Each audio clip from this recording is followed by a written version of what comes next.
এখানকার সাধারণ মানুষ মোটেও চলাফেরা করতে পারতেছে না।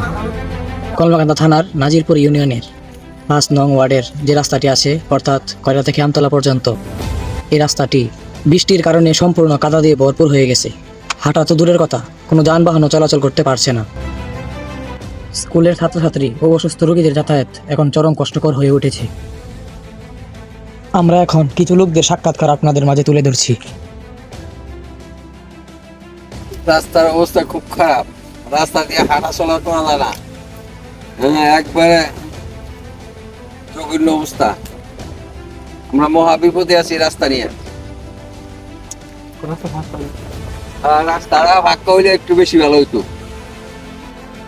দেখতে আছে যে অবস্থা, রাস্তায় যাম কেমনে, পোলাপানি স্কুলে যায় কেমনে, মাদ্রাসা যায় কেমনে, তারপরে পরীক্ষা দিব এই রাস্তাতে কিভাবে যায় পোলাপা। নিজে তো যাইতে পারি না, হাতের মধ্যে জুতা লয়ে যাওয়া লাগে, ১.৫ ঘন্টা জায়গা ৪ ঘন্টা সময় লাগে।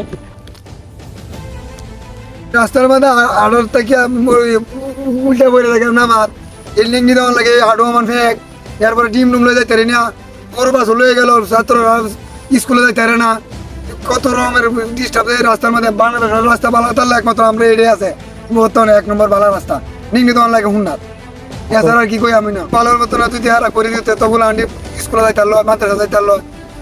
এছাড়া ওনার কি কোনের আছে, কোনের তো আর কিচ্ছু নেই। আমরা অনেক মহিলা যায় রাস্তা দিয়া, হাইটা যাইতে আবার এরা বইরে যা আর মানুষে গালাগালি করে। আমরা থাকতে মানুষে গালাগালি করতে হবে, কারণটা কি? আমরা চাই রাস্তাটা হোক, এই দেশের নেতা নেতা আছে, নেতা নেতা এই রাস্তাটা কাজটা আনে হোক। আচ্ছা, আপনার বাসা কি এখানে?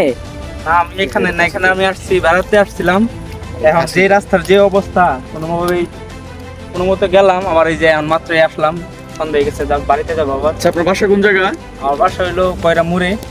এখানে আমাদের রাস্তা তো আর এমন না, ঠিক আছে, আগে আসলেও তো বুঝতে পারতাম যে এই রাস্তার এই অবস্থা, কিন্তু আমরা তো আগে জানা ছিল না। অবশ্যই এটা পুরো লেভেলে জানানো দরকার, কারণ এই রাস্তাটা একটা স্টুডেন্ট যদি যেতে চায় কোনো সময় যেতে পারে না।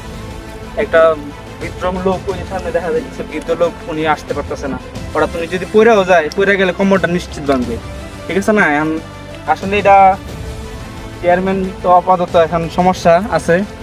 এখন আপনারা যদি কিছু করার থাকে অবশ্যই করবেন আমাদের জন্য। ধন্যবাদ।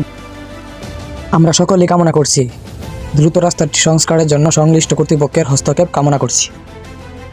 আর হ্যাঁ, ভিডিওটি শেয়ার করে দিবেন, দেশবাসীকে দেখার জন্য সুযোগ করে দিবেন।